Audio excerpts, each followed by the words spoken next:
Our next question will go to Dan Mulbauer, and it has to do with schools. We got a lot of questions about the schools, and this is verbatim according to the question that we received at the radio station. To date, the listener says, it does not appear that you have done your homework on a number of issues, most notably school funding. You have both been campaigning for approximately 5 months, and you do not have a thorough understanding of the largest portion of the state budget. So please help ease voters' concerns by explaining how pre-kindergarten through 12th grade funding works. And we'll begin with Dan Mulbauer. First of all, what we have for school funding, we have our allowable growth. And this is what they use. The money for this is used to pay for all the teachers, all the fuel for the buses. It pays for the books, the papers, and all. This is the major part of the general fund, is where this allowable growth is. And allowable growth, as we go, we need like a 3-4% to keep up with the growth rates, to keep up with the teachers, to keep the good teachers in our schools. Another part of this infrastructure that they have, schools are really complex in how they do it, but they also have what is the silo fund. And the silos fund is a penny tax fund. And when you get into this is put in, and this builds the bricks and mortars of school. And it cannot be used, it'll be used for buying like buses, but it cannot be used for the fuel in it. That's where your general funds come from. And then another part we have is a pebble fund. That's a 33% tax that they get, that the school gets, and the board has the right to do what they want with this fund. They vote on it, and that's how they spend the money out of that fund. So that's funds that the school has. The other evening, when I was up here on the stage, I was asked a question in regards to allowable growth being at 4%. And I was perceived as not understanding what allowable growth was, and that was not the case. Allowable growth is simply growth that would be allowed in the projections that you have. You have the amount of people that are going to be enrolled in school at K through 12, and you can project what your cost is going to be based on your enrollment. The major factor is where the money comes from, and it's all laid out in the Iowa Constitution, and I've spent a lot of time reading the Iowa Constitution. The reason we've had such good schools in the past was because our schools are funded with property tax, and the value that's in our property is how our schools are funded, and it's on a per student basis. Each facility gets X amount per student for each day that they attend school. And this calculation is used in regards to the funding that's used for the school, and it's a combination of local property tax, and then it's offset by the state. And when I was asked about the increase of 4% for allowable growth, there are a lot of factors that need to be taken into consideration. When you're in a recession and the economy is flat, how can you have a continued 4% increase when the rest of the economy is not doing that? You have to be able to sustain the cost.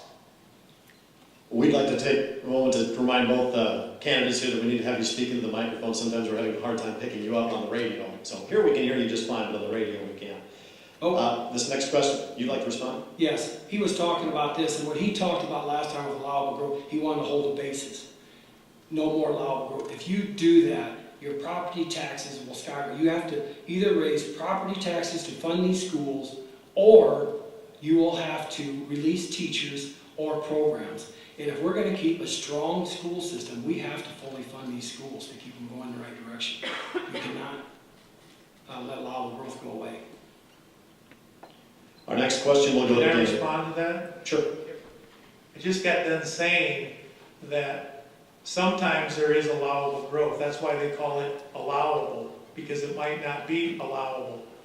It has to do with the projected enrollment, and it has to do with the projected cost of energy. You can't have a flat projected allowable rate. That doesn't mean you can't have an increase. It means you can't have a specific rate no matter what. Big difference.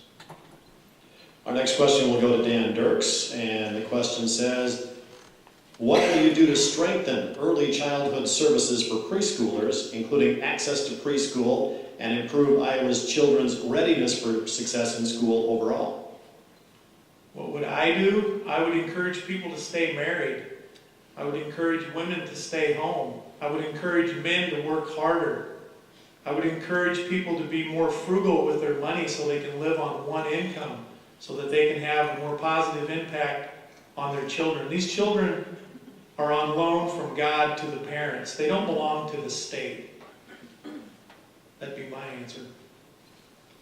What we have with our school system, we have preschools in the schools, and we also have early Head Start programs and Head Start programs. Those are things that the Head Start programs are funded by federal, and the preschools are funded by the state. Those are programs that are really helping get our students ready to go on to school. We need strong education out here to keep things boosted in the right direction, keep our economy going. And that way, when new jobs will come up in the future, we have the workforce ready to go for them. So we are in the right direction with our Head Start programs and with our preschool programs. We're doing things right. Our next question will be to Dan Mulbauer. Do you believe the state should legislate K through 12 curriculum issues, for example, sex education, evolution, and climate change? And if so, what legislation would you introduce? The state, a lot of these things that you're talking about here, I don't know how involved the state really should get in the education form of putting laws and rules and regulations out on some of these. A lot of these areas you're talking about need to come from the home. They're basic faith things that we need to be taught from home and from our basic parents that are going to answer these questions. We need some rules and regulations from the state, but we don't need to overrule and regulate the school. We need to be very cautious, very careful in what we're doing. Could you ask the question again, please? Do you believe the state should legislate kindergarten through 12th grade curriculum issues, for example, sex education, evolution, and climate change? And if so, what legislation would you introduce?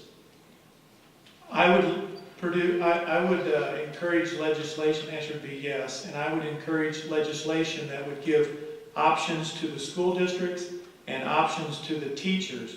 I believe that creation should be taught in schools. I don't believe that evolution is science.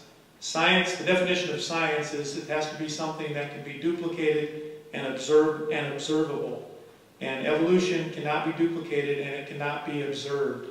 And creation is a big issue because you're teaching the child they are either the 5 billion year result of random chance, or they have been created by their creator for a specific purpose.